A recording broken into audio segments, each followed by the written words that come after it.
नमस्कार मित्रों, अब तक के कुंभकर्ण सीरीज में मैंने आपको कुंभकर्ण की 3 पत्नियां तथा 3 पुत्रों के बारे में बताया है और आज इस वीडियो के माध्यम से मैं आपको उसके चौथे तथा सबसे छोटे पुत्र मूलकासुर के बारे में बताने जा रही हूँ। किंतु यदि अभी तक आपने पिछले वीडियोस नहीं देखे हैं इस सीरीज के, तो मैं आपसे अनुरोध करूंगी कि आप पहले उन्हें जाकर देखें। लिंक आपको डिस्क्रिप्शन बॉक्स में मिल जाएगा और अगर आप चाहें तो चैनल की प्लेलिस्ट में भी चेक कर सकते हैं। चलिए फिर बढ़ते हैं आज की कथा की ओर।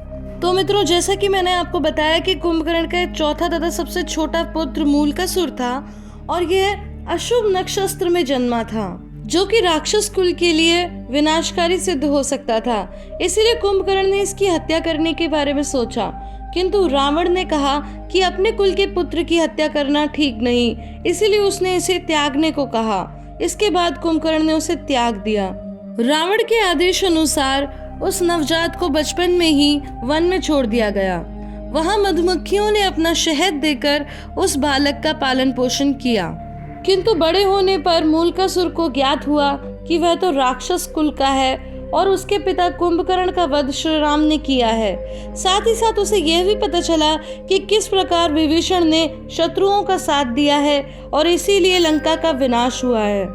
यह जानकर उसने सीधा लंका जाने का निश्चय किया। वह लंका गया और जब विभीषण को पता चला कि उसका खोया हुआ भतीजा लौटकर आया है, तो उसने बड़े ही प्रेम पूर्वक मूलकासुर का स्वागत किया। किंतु मूलकासुर ने उसे बुरी तरह धिक्कारा और कहने लगा कि आपने अब शत्रुओं का साथ दिया है, अपने भाइयों का साथ नहीं दिया। आप लंका के भेदी हो और आपने ही लंका का विनाश किया है। इस प्रकार प्रतिशोध का भाव लेकर मूलकासुर वहां से चला गया। इसके बाद उसने ब्रह्मा जी की कठोर तपस्या की और सालों ब्रह्मा जी की तपस्या के बाद जब ब्रह्मा जी स्वयं प्रकट हुए, तो उसने भगवान ब्रह्मा जी से कहा कि हे भगवान, आप मुझे अमरता का वरदान दीजिए। किंतु ब्रह्मा जी ने इससे मना कर दिया।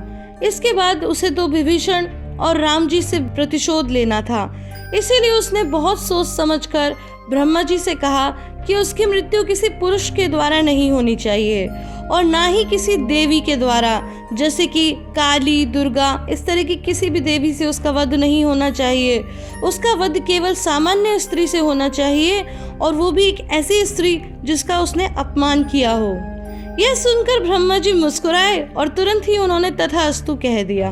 अब मूलकासुर घमंड में चूर होकर त्राही त्राही मचाता हुआ लंका की ओर बढ़ने लगा। रास्ते में उसे कुछ ऋषियों का समूह दिखाई दिया। उसने उन ऋषियों के सामने अपना दुख प्रकट करते हुए कहा कि जिस स्त्री के कारण मेरे पिता का वध हुआ है, ऐसी स्त्री का तो मैं विनाश कर दूंगा, और भी बहुत सारे अपशब्द कहने लगा। यह सुनकर एक ऋषि अत्यंत क्रोध में भर गए और उन्होंने कहा कि तूने ऐसी पवित्र सती स्त्री के बारे में ऐसी बात कही है ना, उसी स्त्री के हाथों तेरा वध हो। यह सुनकर वो क्रोध में भर गया और उसने ऋषि की तुरंत ही हत्या कर दी और दूसरे ऋषि यह देखकर वहां से पलायन कर गए। अब मूलकासुर ने लंका पहुंचकर विभीषण को युद्ध के लिए ललकारा। विभीषण ने उससे युद्ध करना आरंभ कर दिया। ऐसे करते करते 6 माह बीत गए, परंतु विभीषण मूलकासुर को नहीं हरा पाया। अंततः वह युद्ध भूमि से पीछे हट गया और उसने तुरंत ही भगवान श्री राम को युद्ध का समाचार भेजा। समाचार पाते ही श्री राम, लक्ष्मण जी और हनुमान जी सहित लंका पहुँचे। श्री राम और मूलकासुर के बीच भीषण युद्ध चला, परंतु 1 सप्ताह तक युद्ध करने के बाद भी जब श्री राम मूलकासुर का वध नहीं कर सके, ब्रह्मा जी स्वयं युद्ध भूमि में प्रकट हुए और उन्होंने श्री राम को अपने वरदान के बारे में बताया। श्री राम ने तुरंत ही पुष्पक विमान भेजकर माता सीता को युद्ध भूमि में बुलाया। माता सीता को युद्ध भूमि में देखकर मूलकासुर समझ गया कि अब उसका अंत निश्चित है। अतः वह युद्ध टालने के लिए कहने लगा कि इस तरह युद्ध भूमि में आना आपके साहस का परिचय है और जो कुछ भी मैंने आपके बारे में अपशब्द कहे, मैं उसके लिए लज्जित हूँ। किंतु फिर भी मैं एक स्त्री से युद्ध नहीं कर सकता। क्या आपके पति में अब साहस नहीं रहा कि वह मेरा सामना कर सके? यदि वे हार गए हैं तो युद्ध भूमि से पीछे हट जाएं। भला अपनी स्त्री को युद्ध भूमि में कौन भेजता है? यह सुनकर माता सीता अत्यंत क्रोध में भर गई और कहने लगी, हे मूर्ख, तू अपनी तुलना श्री राम से मत कर।